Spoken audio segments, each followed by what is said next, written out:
Well, well, well. February. What a concept. Welcome back to the Pretentious Monthly Scrapbook. My name is Dan Layton. The exits are located here and here. Please don't use them. I'll be lonely. We're 2 months now into our return to vlogging, and I'm definitely noticing the rust is being shaken off a little bit. I'm remembering to take the camera out, which is, useful, if not always insightful. Here on the corner of Covent Garden is an outlet of the Ivy, a little branch of the Ivy, the posh restaurant bar vibe, and I quite like it. Primarily because it used to be a Pizza Hut. Baby steps. We started the month with a little day trip. A day trip. I don't know why I'm expecting you to get the joke. You haven't seen the clip yet. Roll VT. Freb's here. Hiya. Love. What does love smell like? We've come to this bric-a-brac extravaganza shop, and I'm currently in the, what would we call it? Witchy, holistic, boot, hippie? It's crystals in it, it's vibes. It's vibes. This is the vibes area. And what I'm enjoying is this array of crystals, all of these woven wall hangings, essential oils, incense, a bag that screams, I shop at Salamander and Maidstone. It's for the three of you from Maidstone. And then a glue gun. You can stick it all down. All of it. Very small, bedazzled Uggs. Come to the upstairs. This is quite a find. Who is it covering? Oh, it's Lady Di. You can't cover Diana. That feels loaded. Well, you prefer Camilla anyway. Don't tell the public that. All of these pictures of the Queen. Mum on a thimble. Sorry, what? In commemoration. Oh, that's what she would have wanted. Watch you just not play anymore. Birdie's dead. He's mugged you off, mate. He really has. I had all that time. He don't give a shit. Come on, Mo. What you were doing was for... Oh. No. If I put the camera away, will you start playing? Quick. This is shitbag. sensational. This is absolutely sensational. I cannot believe you. Like we practiced it. Just do one jump. No. One jump of interest. We can get him to... If you would like a performance. No, I want him to want to perform. Yeah! That'll do you. There you go. Hey! Go in the tunnel. Oh my god. I love you. My friends, we have no choice but to stand. I'd love a little cat. I'm technically allowed a pet in this building, but it's a small flat on a high floor. I have so many toxic plants. And this past summer it got so hot in here I genuinely think it would border on cruelty. Fortunately, I do have a lot of friends with pets who I can spend time with if I need a fluffy fix. There's Kiki, there's Dexter, there's Suki, you just met Mo, Mrs., there's Maggie and Lionel, and of course... Are you handsome?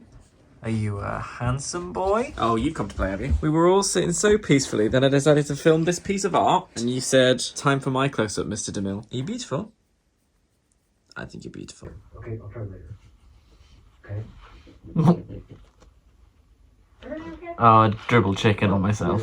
Absolute goblin troll. Going for a cuddle? You know my brother. Gonna cuddle or no? Yeah, that's what I'm talking about. It's just quite nice. It's just quite nice, isn't it? Little tacos. Yeah. Ooh. I haven't been on camera in a while. Do you remember this? We always used to do bits, didn't we, mate? Yeah, we used to merrily frolic away. We did, yeah. Yeah. Do you have any bits for me today? I can do my impression of Vladimir Zelensky. Hello, I'm the president of Ukraine. Thank you for all the thanks. Oh, good God. Yeah, there you go.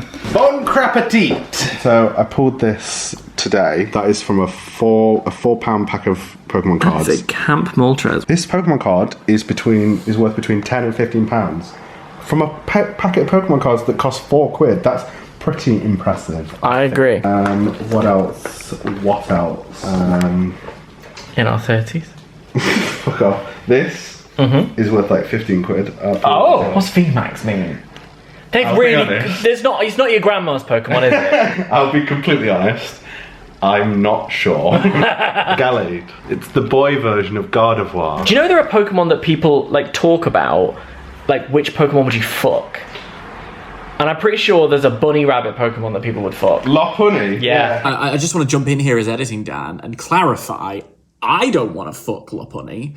Or some people want to fuck Lopunny. I've got a few Lopunnies. While we're doing this, we're getting used to vlogging again. Pop in the comments which Pokemon you'd fuck. Blastoise.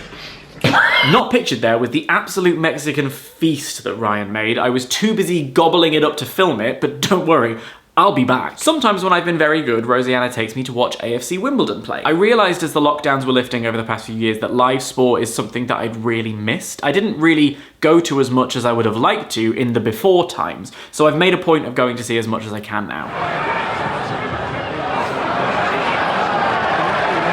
Why is he so tall? When you live alone, you realise you just sort of talk to yourself a lot. You just sort of say things out loud and don't really think about them. They just come out. There's no filter. And that's never more evident than when I'm watching football, because I like to join in on the chanting, but I don't know all the words. My current favourite one is the melody is I don't know it, so I just sing, we'll get the ball and score a goal, we'll win the match and then go home. I don't know it's effective and it's not untrue. Repeat. Hey. I'm on the Raw review today, so hi. And it happens also to be Valentine's Day, doesn't it, Pete? More like Palentine's Day. That's what I'm talking about! Yeah! But also, because we're together, I didn't want it to go on March, so I got us some chocolates to have during the stream. Oh, wow! How about that? Yes! That's what that looks like from this angle. Unless there's any sensitive information there that I can't share. I don't think there is. This is like a really interesting angle. I take a picture of it every single time I come. No one else probably feels the same way. I like it in here. What's interesting about it to you, Dan? Well, I think it looks cool, and I've always wanted to look cool. That's valid. I always want people to think I've got an exciting life. And here I am, talking about wrestling on Valentine's Day with my friend Pete. Yep. I think that's exciting! Pretty great life. Yeah! Hello, welcome to Pancake Day. There's Chloe. I'm going. We are doing pancakes two ways today. We're beginning with the crepe variety. I cannot even tell you how far away from anything about that is. How do you do yours? I don't think I've ever done crepes. Because I make pancakes and then the way they turn out is just the way that they turn out. Okay. And I never actively seek out any particular end result. They just sort of happen and they taste like pancakes. Nice. That was a good one. What?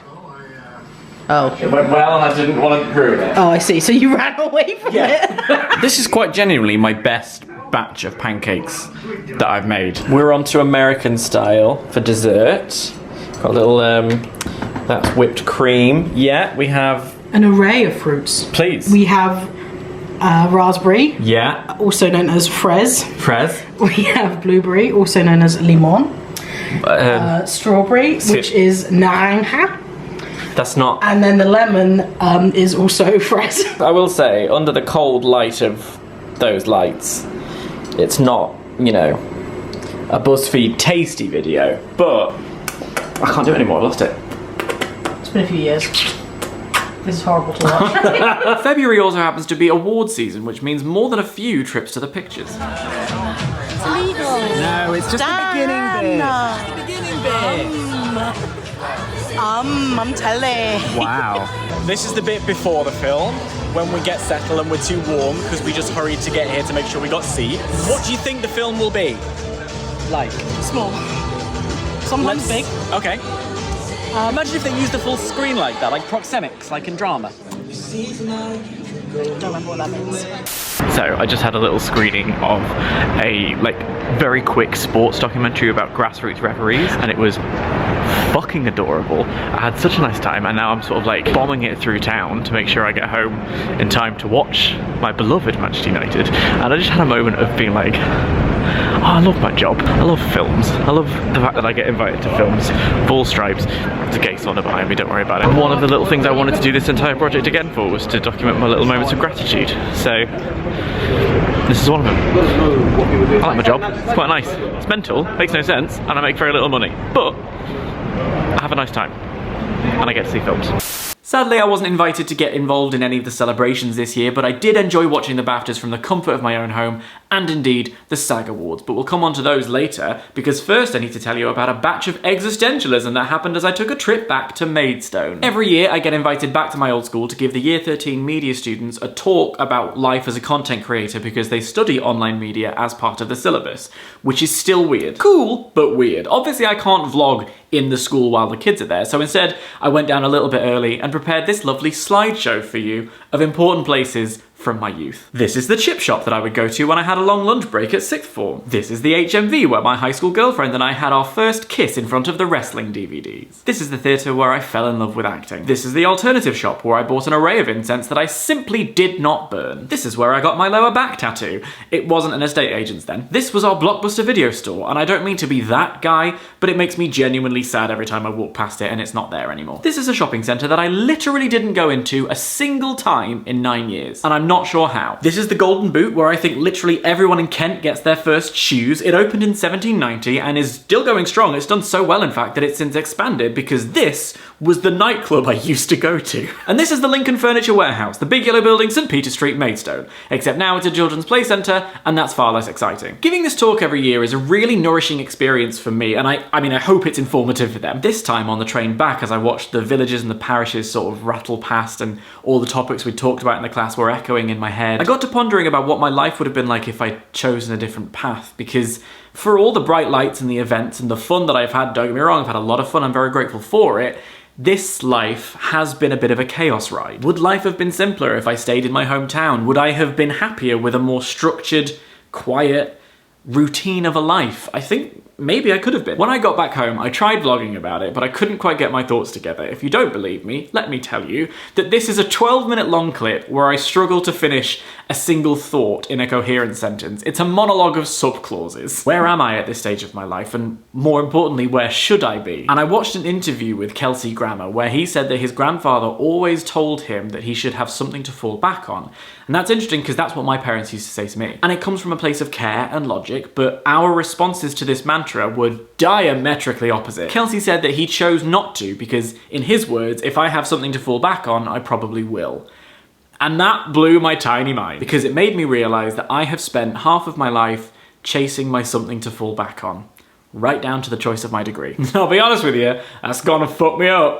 I'm just wondering whether or not I've given the rest of the world a 15-year head start, and is it too late to make up that ground now? And then I watched the SAG Awards. They streamed on YouTube this year, so they're available for free, and I would highly recommend you go and watch it. It was one of the most wholesome shows I've seen in a long time. It's just a bunch of people in a union championing and celebrating each other over a job that is built entirely around empathy. And I think that's why I love acting so much, because by its very nature, it demands that you spend your time considering the world from someone else's perspective. And a lot of the winners this year were older, talking about the incredibly long journeys of ups and downs and no's that they'd had to get through to get to that moment. And I know that so many people in our industry who are actors don't get to do this job, and you look at nights like this and think, is that ever going to be possible for me? And the recurring theme in basically every speech was, if you are out there wondering if you can, struggling to see your path, keep going, one foot in front of the other, with courage, and people are rooting for you. And I cried a lot. And so perhaps the scenic route that I've taken in my life could end up an advantage. I have a lot to think about, and think about it I shall, and I hope that you will be with me while I do. We can figure it out together. So thank you for being here this time, and I will see you next month.